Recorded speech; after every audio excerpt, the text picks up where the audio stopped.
ह्रीं वन्दे बोधमयं नित्यं गुरुं शङ्कररूपिणं यमाश्रितो हि वक्रोऽपि चंद्रः सर्वत्र वन्द्यते। जय शंभु नारायण।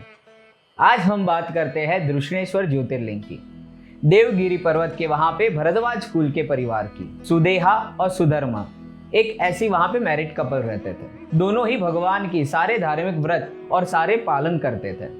ऐसा कहा जाता है कि अच्छे लोगों के जीवन में कुछ ना कुछ कठिनाइयां और दुख रहती है। जैसे हम पढ़ाई करने जाते हैं, पढ़ाई के अंत में हम एग्जाम देते हैं, वैसे हमारे कैरेक्टर को रिकग्नाइज करने के लिए भगवान भी हमारी एग्जाम लेते हैं। यहाँ पे भी कुछ ऐसा ही था। भक्ति थी, सात्विकता थी, हर जगह पे अच्छा नाम था, हर कोई उसे मान सम्मान देते थे। पर एक चीज वो लोग के पास नहीं थी। वो क्या नहीं थी? उनके पास कोई संतान नहीं था। कुछ लोग ऐसा सोचते हैं कि हमें संतान होना चाहिए और संतान लड़का ही होना चाहिए। यार संतान ना हो तो भी दिक्कत होती है। अगर संतान में लड़की हुई तो भी लोग सुनाते हैं। अगर लड़का हुआ और बहुत मस्ती करता है, पढ़ाई नहीं करता है और उसकी संगत अगर गलत हो जाती है तो भी हमें परेशानी होती है। लाइफ में हमारी जो एक्सपेक्टेशन होती है, हमारी जो आशा होती है, वही हमें परेशानी देती है। यहाँ पे भी ऐसा ही था। सब कुछ अच्छा खासा चल रहा था, भगवान की कृपा थी, हर कोई मान सम्मान दे रहा था, हर कोई बहुत ही आदर दे रहा था। पर हो ये रहा था कि सुदेहा के मन में एक बात चल रही थी कि मेरे पास कोई पुत्र नहीं है। अब ये क्यों हो रहा था? क्योंकि वो जहाँ पे रहते थे वहाँ के आसपास के सारे लोग, जो सारी लेडीज थी, जो सारी महिला थी, जो आज हम जैसे किटी पार्टी करते हैं, आज हम लोग जैसे गेट टुगेदर करते हैं, वैसे लेडीज लोग जहाँ पे मिलती है, पानी भरने जाए या मंदिर में जाए, कहीं पे काम करने जाते हैं, तो वहाँ पे कुछ ना कुछ उसे लोग ताने मारते हैं कि यार इसके पास सब कुछ है पर इसके पास लड़का तो है नहीं, इसके पास पुत्र तो है नहीं। अब हमारे पास जो चीज है वो हमें नहीं दिखाई देती, पर हमारे पास जो चीज नहीं है वो चीज हमें दिखाई देती है। ये देखो, इसे इंसान कहते हैं। भगवान ने कितना कुछ दिया है, हम उसके बारे में कभी नहीं सोचते, पर भगवान ने एक चीज नहीं दी, उसके बारे में हम पहले सोचते। और वो भी क्यों सोचते हैं? क्योंकि लोग उसके बारे में बात करते हैं। सबसे बड़ा रोग, क्या कहेंगे लोग। यहाँ पे सुदेहा के जीवन में भी ऐसा ही कुछ हुआ। लोगों की बातें सुन के, लोगों के ताने सुन के पत्नी ने अपने पति को बहुत बार कहते रहते थे मुझे पुत्र चाहिए, पुत्र चाहिए। तो उन्होंने कहा चलिए हम भगवान को ही पूछ लेते हैं, हमारे भाग्य में पुत्र का धन लिखा है कि नहीं लिखा है। भगवान के पास गए, हाथ जोड़े, 2 पत्ते रखे थे वहां पे, एक में हाँ थी, एक में ना थी।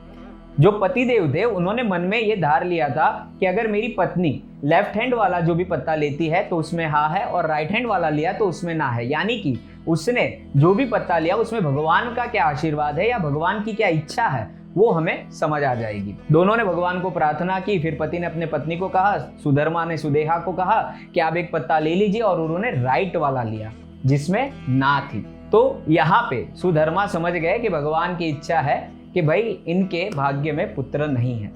तो उन्होंने उन्हें प्यार से समझाया। पर स्त्री का एक हम कहते हैं ना स्वभाव होता है कि वो लोगों की बातें सुन सुन के उसके मन के अंदर वही बात खटक रही थी कि मेरे पास पुत्र नहीं है, पुत्र नहीं है। हर औरत की ये इच्छा होती है कि मुझे एक पुत्र मिले जिसे मैं सुलाऊं, जिसे मैं खिलाऊं, जिसे मैं नहलाऊं, जिसके साथ मैं खेलूं, जिसके साथ मैं मेरा बचपन शेयर करूं, जिसके साथ मैं भी छोटी हो जाऊं। तो हर इंसान की ये एक बहुत नेचुरल चीज़ है, हमें भी होता है, हर किसी को होता है, और इसमें कोई गलत भी नहीं है। पर भगवान की लीला कुछ और थी, भगवान की इच्छा कुछ और थी। यहाँ पे सुदेहा ने समझ लिया कि मुझे पुत्र नहीं होगा, तो उन्होंने एक दूसरा रास्ता अपनाया।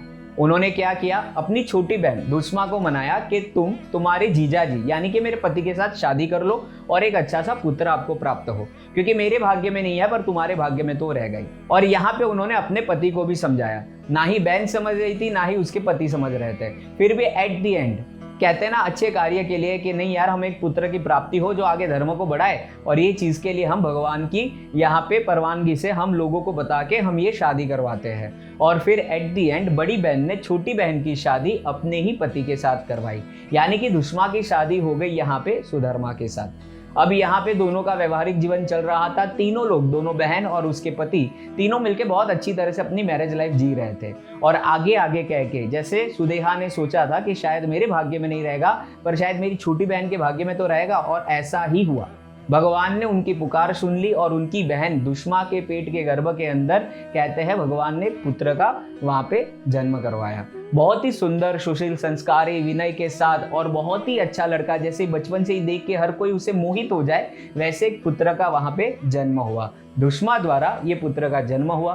दुष्मा की एक बहुत ही अच्छी सी आदत थी, वो रोज सुबह उठ के 101 पार्थिव लिंग स्वरूप का वहां पे स्थापन करते थे, उसका पूजन करते थे और पूजन करने के बाद उत्तर पूजन करते थे और उत्तर पूजन करने के बाद उसका विसर्जन करते थे।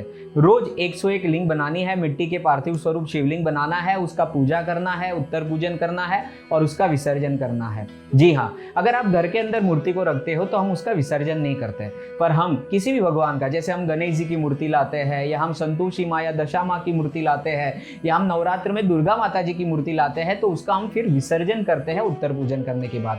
तो ऐसे रोज वो तालाब में 101 पार्थिव शरीफ की पूजा करके वहां पे विसर्जन कर देते थे। सुदेहा थी, जिसने खुद ने ये सोचा था, जिसका खुद का प्लान था कि मेरी छोटी बहन है दुष्मा, उसकी शादी सुधर्मा मेरे पति के साथ हो जाए।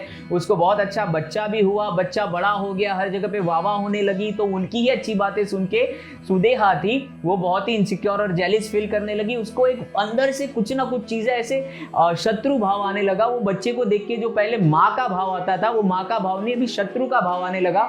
वो बच्चे की शादी हो गई, दुष्मा के लड़के की शादी हो गई और बहुत अच्छे से उनकी भी मैरिज लाइफ चल रही थी। अब सुदेहा ने अपने दुष्मा छोटी बहन के बच्चे के 100 टुकड़े कर दिए रात को और उसको तालाब के अंदर फेंक दिया। दूसरे दिन सुबह जैसे ही उनकी पत्नी खड़ी होती है, उठती है, तो उसका पूरा बॉडी खून खून से लथपथ था और उसने देखा कि मेरे पति नहीं है और उसको भास हुआ कि कुछ गलत हो गया है। वो रोते रोते बाहर आती है, घर में सबको पता चल जाता है कि उस छोटे से बच्चे को किसी ने मार के तालाब के अंदर फेंक दिया है। पहले बाल विवाह होता था, बच्चे लोगों की छोटे ही उम्र में शादी हो जाती थी, इसलिए बच्चा अभी भी छोटा था, वो बड़े एज के नहीं हुए थे। यहाँ पे दोनों बहनों को पता चल जाता है कि बच्चे को किसी ने मार के कहीं पे डाल दिया है और उसके पति को भी पता चल जाता है कि मेरे बच्चे को किसी ने मार के कहीं पे फेंक दिया है। ये बात सुनने के बाद यहाँ पे जो सुदेहा थी, जिन्होंने ये काम किया था, वो ऐसे रिएक्ट कर रही थी कि भाई क्या हो गया, इतना बड़ा दुख का पहाड़ हो गया, किसने मारा, कहाँ चले गया, कैसे किया। पर जो दुष्मा थी, जो उसकी माँ थी, उसके फेस के ऊपर कोई भी ऐसा रिएक्शन नहीं था, वो नॉर्मल ही थे। कहते हैं ना, सुख आए या दुख आए, पर हमें भगवान को कभी भूलना नहीं चाहिए। और वहां पे रोज की तरह जो पूजा हो चुकी थी, फिर उसने 101 पार्थिव स्वरूप लिंग का वहां पे तालाब में विसर्जन कर दिया। ये भगवान की पूरी लीला थी। भगवान हर चीज देख रहे थे। दुष्मा की यहाँ पे परीक्षा हो रही थी और वो परीक्षा में वो पास हो गए। कैसे? भगवान ने यहाँ पे देखा कि दुष्मा ने पहाड़ जितना इतना बड़ा दुख आ गया जीवन में, फिर भी उसने अपना जो डेली रूटीन था, मेरी पूजा थी, वो उसने बंद नहीं किया और 1% भी उसकी पूजा में, इंटेंशन में, या आज भगवान को ऐसा लगा कि वो मुझे पूजा करके मांगे कि मुझे मेरा बच्चा वापस दे दो, ऐसा कुछ मांगा भी नहीं। और महादेव जी प्रसन्न होते हैं और महादेव जी वहां पे प्रकट होते हैं और दुष्मा की बड़ी बहन ने रात को जिस बच्चे को काट के वहां पे तालाब के अंदर फेंक दिया था, उसी बच्चे को वापस पुनर्जीवन करके भगवान अपनी माँ को वो लौटाते और बोलते हैं कि आप बताइए, जिसने भी ये दुष्कृत्य किया है उसको मैं हानि पहुंचा देता हूं, उसको मैं मृत्यु दंड देता हूं। वहां पे दुष्मा वापस से भगवान को कहते हैं कि नहीं, आपको किसी को मृत्यु दंड नहीं देना है, आपको बस अभी यहाँ पे मेरे नाम से रहना है और सबका कल्याण करना है। लोगों की ऐसी जो दुर्बुद्धि है उसका नाश हो और लोगों को सद्बुद्धि की प्राप्ति हो, आपकी भक्ति प्राप्ति हो, उस निमित्त आप यहाँ पे रहिए। वहां पे सुधर्मा, सुदेहा और दुष्मा और उसके बच्चे और उसकी जो भी पूरा परिवार था, वहां पे मिलके भगवान का पूजन अर्चन करते हैं,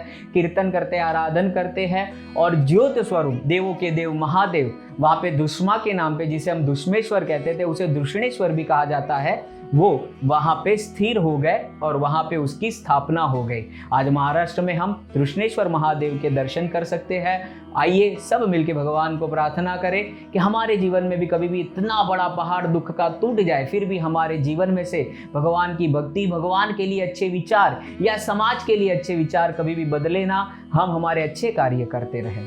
ईलापुरे रम्य विशालकेऽस्मिन् सम्मूलसन्तं च जगद्वरेण्यं वन्दे महोदारतरस्वभावं दृष्णेश्वराख्यां शरणं प्रपद्ये।